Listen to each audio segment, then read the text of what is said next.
नमस्कार मैत्रिणींनो, सायन्स क्रिएशन्समध्ये आज पुन्हा एकदा आपलं खूप खूप खूप मनापासून स्वागत। आज आपण एक नवीन रेसिपी करतोय, बटर खरडा सुरमई फिश फ्राय। म्हणजे बटर आणि खरडा याचं मिक्सिंग करून आपण या सुरमईला लावून आपण छान ते फ्राय करणार आहोत।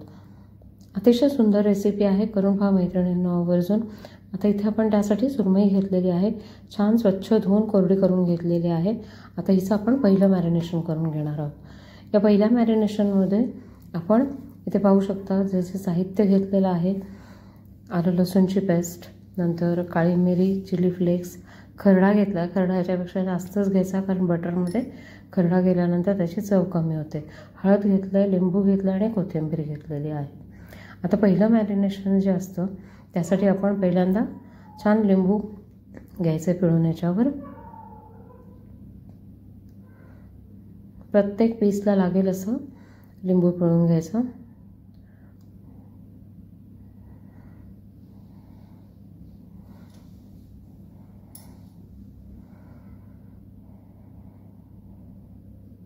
मीठ देखील प्रत्येक पीसवर टाकून घ्यायचं, म्हणजे मग ते आपण दोन्ही बाजूला छान चोळून घेऊ शकतो।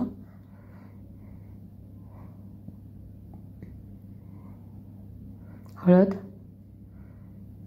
देखील सेम त्याच पद्धतीने। तिखट वगैरे आपण वापरणार नाही आहोत।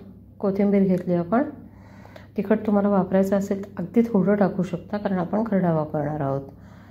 तिखटाने पण थोडंसं तिखट टाकलं, अगदीच पाव चमचा वगैरे, तर त्याने देखील चव छान येईल। पण बटर आणि हे असंच खरडा चिकनच छान लागतं। आता आपल्याला सेकंड मॅरिनेशन करून घ्यायचं आहे। हे मॅरिनेशन जे आहे पहिलं, हे देखील आपण अर्धा पाऊण तास 2 तास आपल्याला जेवढा वेळ असेल तेवढं ठेवू शकतो, कारण त्याच्यामध्ये मग ते मुरतं छान। इथे आपण बटर टाकून घेतलं आहे, बटरमध्ये खरडा टाकला, नंतर कोथिंबीर, चिली फ्लेक्स आणि जे आपण मिक्सिंग करून घेतलं होतं ते, आलं लसूण पेस्ट,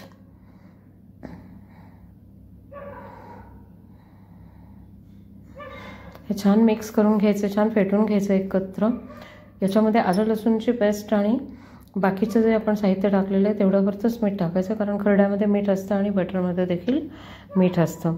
आता हे देखील आपण छान चिकटवून घ्यायचं, कारण याच्यात पीठ वगैरे नाही आहे तांदळाचं, किंवा आपण जे नेहमी घालतो फिश फ्राय करताना ते नाही टाकलेलं।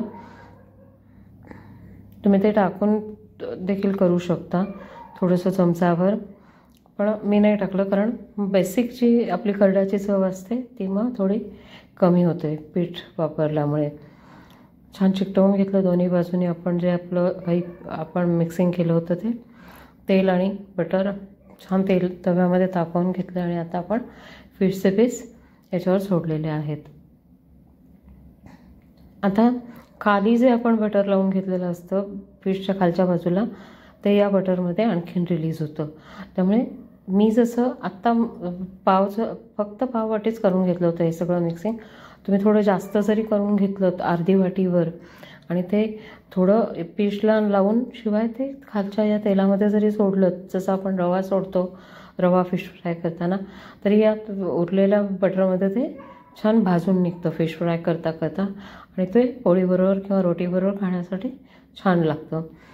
एक बाजू आधी पूर्ण भाजून घ्यायची आणि मग नंतरच ते उलटून घ्यायचे। पाहू शकता आत्ता जो रंग आहे त्याच्यापेक्षा खूप सुंदर रंग येतो। पाहू शकता किती छान रंग आला। आता असेच आपण सगळे उलटून घेणार आहोत।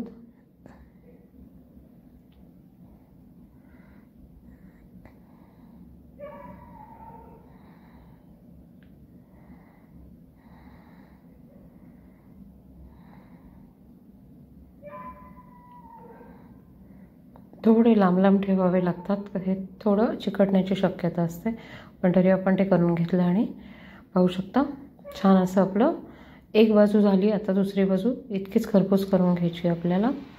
पाहू शकता आपले फिश तयार आहेत, आणि आता ते आपण सर्व करणार आहोत। कसं वाटलं मैत्रिणींना व्हिडिओ आवडला असेल तर शेअर करा प्लीज। थँक्यू।